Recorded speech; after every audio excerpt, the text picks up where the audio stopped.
Welcome. What you are about to watch is not science fiction, and it is not folklore. It is a serious investigation into one of history's most compelling unresolved questions, the mystery of the Tamam Shud Case, the unidentified man with the encrypted message who died mysteriously. Across the world, in universities, research institutes, and field excavations, serious scholars are wrestling with evidence that does not fit the accepted story. Evidence that has been documented, measured, and peer-reviewed, and that still has no satisfying conventional explanation. We are going to look at that evidence carefully, without prejudice in either direction, not dismissing what is extraordinary, but not accepting it without scrutiny either. The truth, as always, is in the details. On December 1, 1948, a well-dressed man was found dead on Somerton Beach in Adelaide, Australia. He had no identification. No cause of death was ever confirmed. In his pocket was a small scrap of paper with the words Tamam Shud, Persian for it is finished, torn from a rare edition of the Rubaiyat of Omar Khayyam. The book was traced. Inside its back cover was an encrypted message. It has never been decoded. The Somerton Man case combines everything that makes a mystery genuinely unsolvable: an unidentified victim, an unexplained death, a code that has resisted 75 years of attack, a possible spy connection, and a nurse who knew more than she ever admitted. His DNA has been extracted, his face has been reconstructed, a possible identity has been proposed and disputed, and still the cipher sits, 5 lines of letters, waiting. This is where our investigation begins. Stay with us, because the further we go into the evidence, the more extraordinary it becomes. The story you think you know is only the surface. Beneath it lies something far more remarkable. Let us begin. Before we examine the specific evidence, we need to step back and understand the context.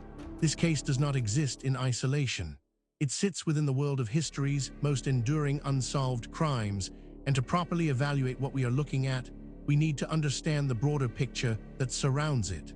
The psychology of famous unsolved crimes is inseparable from their cultural impact. Cases that remain open long enough become myths, their facts blurring into legend, their perpetrators acquiring almost supernatural dimensions in the public imagination.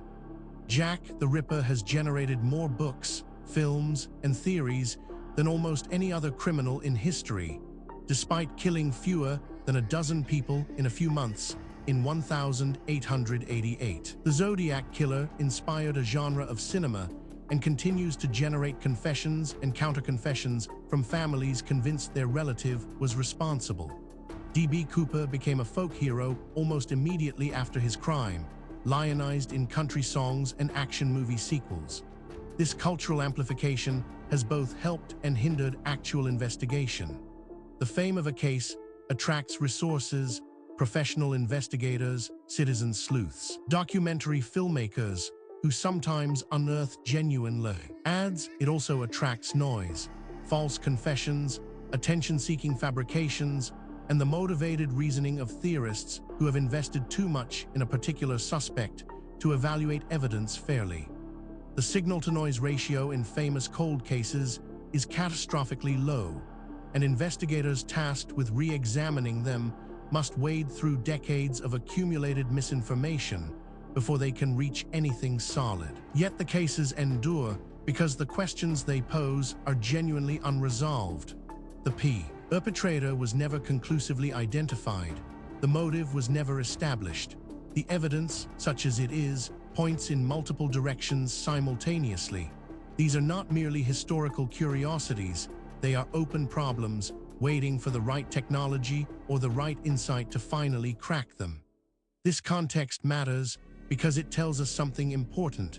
What we are about to investigate is not an isolated curiosity. It is part of a pattern that researchers in multiple fields have been independently documenting for decades.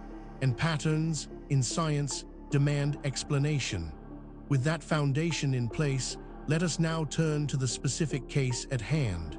Now we reach the heart of the matter. The core evidence surrounding the Tamam Shud case, the unidentified man with the encrypted message who died mysteriously, is more extensive, more verified, and more troubling for conventional explanations than most people realize. Let us walk through it systematically, fact by fact, and allow the evidence to speak for itself. We are not going to speculate here. Every point that follows is documented in peer-reviewed publications, official archaeological records, or government archives that are publicly accessible. The question is not whether these facts are real. The question is what they mean. Consider this first extraordinary detail. The body of an unidentified man was found on Somerton Beach, Adelaide, on the morning of December 1, 1948. He was well dressed in a suit, tie, and polished shoes. All clothing labels had been carefully removed. He carried no wallet, no identification, and no keys. He appeared to have died sitting against a seawall peacefully with no sign of struggle. Cause of death was never officially confirmed. This single data point, if taken in isolation, might be set aside. Anomalies happen, instruments malfunction, researchers make mistakes. But as we continue, you will see that this is not an isolated anomaly. It is part of a consistent and documented pattern. But that is only the beginning. Researchers also discovered police eventually traced the torn scrap reading Tamam Shud to a specific copy of Edward Fitzgerald's translation of the Rubaiyat of Omar Khayyam, a rare edition printed in New Zealand. The book was found weeks later in a car parked near the beach. In its back cover, written in pencil, were 5 lines of capital letters, the unsolved cipher. Now, a skeptic might propose an alternative explanation for this. And that is entirely reasonable. We should always test alternative explanations before accepting extraordinary ones. The problem is that the alternative explanations, when examined carefully, create more problems than they solve. The mystery deepens when we examine a phone number written in the Rubaiyat led investigators to a woman later identified publicly only as Jo Thompson. She denied knowing the dead man. Her reaction when shown a plaster cast of his face was described by the detective present as one of shock she struggled to conceal. She maintained her denial until her death in 2007. This is where the conventional account begins to strain. Each individual fact might be dismissed or minimized in isolation. But the cumulative weight of the evidence is another matter entirely. Perhaps most remarkable of all, the cipher in the Rubaiyat back cover consists of 5 lines of letters, widely assumed to be an abbreviation code or book cipher. Letter frequency analysis suggests a professionally constructed cipher rather than a simple substitution. Despite analysis by GCHQ, the NSA, academic cryptographers, and thousands of amateur solvers, it has never been broken. The second line was crossed out, suggesting the writer made an error. Researchers who have examined this evidence have described it as genuinely difficult to explain within the accepted framework. These are not fringe commentators. They are credentialed academics publishing in mainstream journals, raising questions that the field has not yet satisfactorily answered. Then there is the matter of several physical characteristics of the Somerton Man have been noted as unusual. His calf muscles, are highly developed in a way consistent with a ballet dancer or gymnast. His toes showed signs of having worn pointed shoes typical of Eastern European fashion, and he had an unusually high tolerance for the unidentified substance that may have killed him, suggesting possible prior exposure to a toxic agent. What makes this particularly significant is its independence from the previous points. This is not a case of one theory requiring another. These are separate lines of evidence converging on the same uncomfortable conclusion. Adding to the enigma is this finding. Professor Derek Abbott of the University of Adelaide has investigated the case for decades. His team secured permission to exhume the Somerton Man in May 2021 for DNA extraction. In 2022, Abbott announced that DNA uploaded to GED-matched genealogy databases suggested a possible identity: Carl Charles Webb, an electrical engineer and instrument maker from Melbourne. The identification has been disputed by other researchers and has not been officially confirmed. Taken together, these facts form a pattern that cannot be explained by coincidence, misidentification, or methodological error. Each piece of evidence has been examined by skeptics. Each has been subjected to alternative explanations, and in each case, the alternative explanation falls short of accounting for everything that has been documented. We are left with a body of evidence that demands explanation and an accepted narrative that does not provide one. This is where serious inquiry begins. Now that we have established the evidence, we need to examine the theories that researchers have proposed to explain the Tamam Shud case, the unidentified man with the encrypted message who died mysteriously. This is where the debate becomes most intense, because the theories reflect not just different interpretations of the same evidence, but fundamentally different assumptions about what is possible and what the past looked like. Understanding these theories is not just an academic exercise. Each one has been championed by serious researchers with genuine credentials, and each one captures something that the others miss. The truth, if it is ever established, will likely draw on elements of several. The first major explanation proposed by researchers holds that the Somerton Man was a Soviet or Western intelligence operative whose death was the result of poisoning by a foreign service. The removal of all clothing labels, the professionally constructed cipher, the unexplained cause of death, and the 1948 date, peak Cold War tension, are all consistent with espionage tradecraft.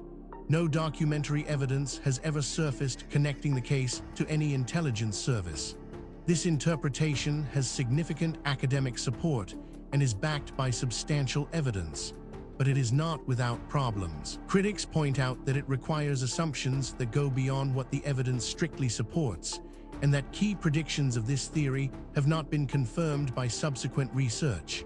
It remains contested, and the contest is productive. A rival school of thought argues that a personal connection to Joe Thompson explains the case. The Somerton Man was a former lover or the father of Thompson's son Robin. Robin Thompson displayed physical features including heterochromia, different colored eyes, and torus palatinus, a bony palate growth, reportedly shared with the Somerton Man, suggesting a biological relationship. Thompson's denial and the connection through the Rubaiyat phone number support this reading. This theory is controversial, and deliberately so. Its proponents argue that the evidence demands an explanation outside the conventional framework. Critics counter that extraordinary claims require extraordinary evidence, and that the evidence presented, while suggestive, does not yet meet that standard. The debate continues in peer-reviewed literature. Perhaps the most unconventional theory suggests that Abbott's 2022 identification of Carl Webb as the Somerton Man, if confirmed, would transform the case from a mystery of identity into a mystery of circumstance. Why Webb died, why he removed his labels, and what the cipher means. Critics of the identification note the DNA match is familial rather than direct, and that Webb was reportedly alive in 1949, according to some records. What is striking about this debate is not merely that experts disagree, that is normal and healthy in science. What is striking is the quality of the disagreement. Serious researchers, working from the same body of evidence, reaching genuinely different conclusions. That level of fundamental disagreement, when it persists over decades, is a signal that something important has not yet been understood. The question is not which of these theories is right. The question is whether any of them is right, or whether the truth is something that none of the current frameworks has yet been able to capture. The case surrounding the Tamam Shud case, the unidentified man with the encrypted message who died mysteriously, does not rest on speculation alone. What distinguishes this investigation from pure mythology is the existence of documented, physical, verifiable evidence, material that has been examined by credentialed researchers and whose authenticity is not seriously disputed. What is disputed is its interpretation. Let us review the most significant documented evidence as objectively as possible. We are not going to cherry-pick the data that supports a preferred conclusion. We are going to lay out what exists and let you draw your own assessment.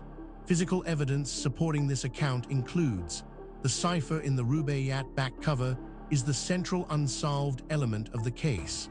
Its professional construction, confirmed by cryptographic analysis, argues against a personal or amateur code and toward intelligence training. If broken, it might reveal the man's identity, his mission, or the nature of his connection to Joe Thompson.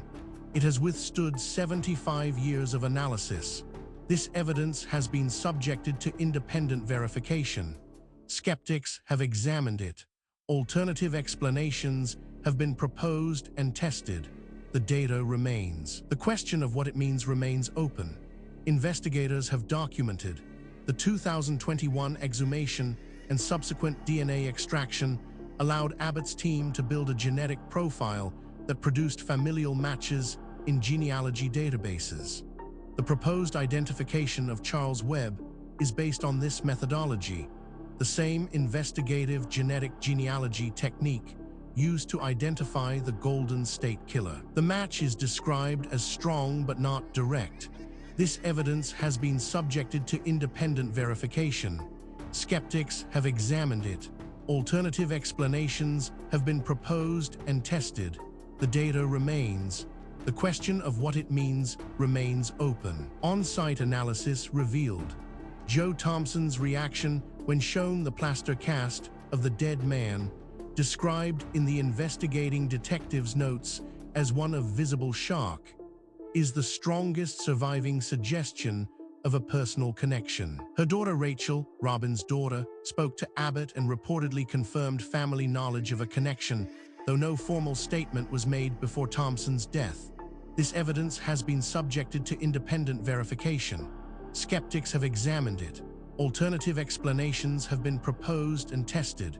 The data remains. The question of what it means remains open. Each individual piece of evidence might, in principle, be explained away. A single anomalous artifact might be misidentified. A single anomalous date might reflect contamination. A single anomalous eyewitness account might reflect misperception. The question is whether all of the evidence can be explained away, and whether the explanations required are more or less plausible than the evidence itself. When multiple independent lines of inquiry converge on the same conclusion, that convergence is the most powerful signal in empirical science. And that is exactly what we are seeing here. We have examined the history, the evidence, and the theories surrounding the Tamam Shud case, the unidentified man with the encrypted message who died mysteriously. Now we need to ask the question that is sometimes overlooked in discussions of ancient mysteries. Why does this matter? What does it mean for us today? It would be easy to file this away as an interesting historical curiosity, a puzzle from a distant past with no bearing on our present lives. That would be a fundamental mistake. The questions raised by this case touch on issues that are directly relevant to who we are, where we came from, and what the human story actually looks like before the period covered by conventional history. The Somerton Man was exhumed in 2021 and DNA extracted. Derek Abbott's team proposed the identification of Charles Webb in 2022, disputed but not disproven. The cipher remains unsolved. Joe Thompson died in 2007, taking whatever she knew with her. The case is officially still open with South Australia Police. It remains the only major unidentified mystery death in the developed world that has resisted resolution for more than 7 decades. Furthermore, the tools available to investigate these questions are advancing rapidly. Satellite imaging, ground-penetrating radar, ancient DNA analysis, isotopic tracing, and deep-sea sonar are all providing capabilities that previous generations of researchers could only dream of. Cases that were genuinely unresolvable 10 years ago are now open to new analysis, and the findings, consistently, are expanding rather than contracting the mystery. The investigation continues. New discoveries are being made. New analyses are being published. New voices are entering the conversation from disciplines that were not previously part of the discussion. The answers, when they come, and they will come, will not merely solve a historical puzzle. They will force a fundamental revision of assumptions that underpin our entire understanding of human history and human potential.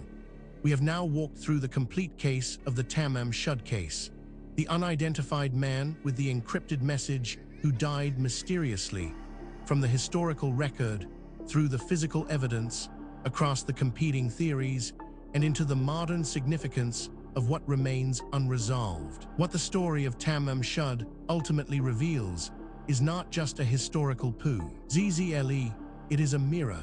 It reflects our assumptions back at us, our assumptions about what ancient people were capable of, about how knowledge is gained and lost across the centuries, and about the relationship between what we know and what we merely think we know.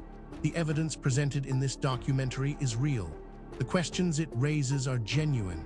The debate among researchers is ongoing, and that is healthy. Science is not a set of conclusions. It is a process. And the process requires that we remain open to evidence that challenges what we thought we knew, however uncomfortable that challenge might be. If you came to this documentary as a skeptic, we hope the evidence gave you something to think about. If you came as a true believer, we hope the critical examination gave you a more nuanced picture. The truth, as always, lies in the evidence, not in what we want to be true. Thank you for watching. If this investigation sparked your curiosity, please subscribe to the channel. We publish new documentaries every week, covering the full range of historical mysteries that the mainstream has not yet adequately explained. Leave a comment below telling us which case you want us to investigate next. The conversation continues. The investigation never ends.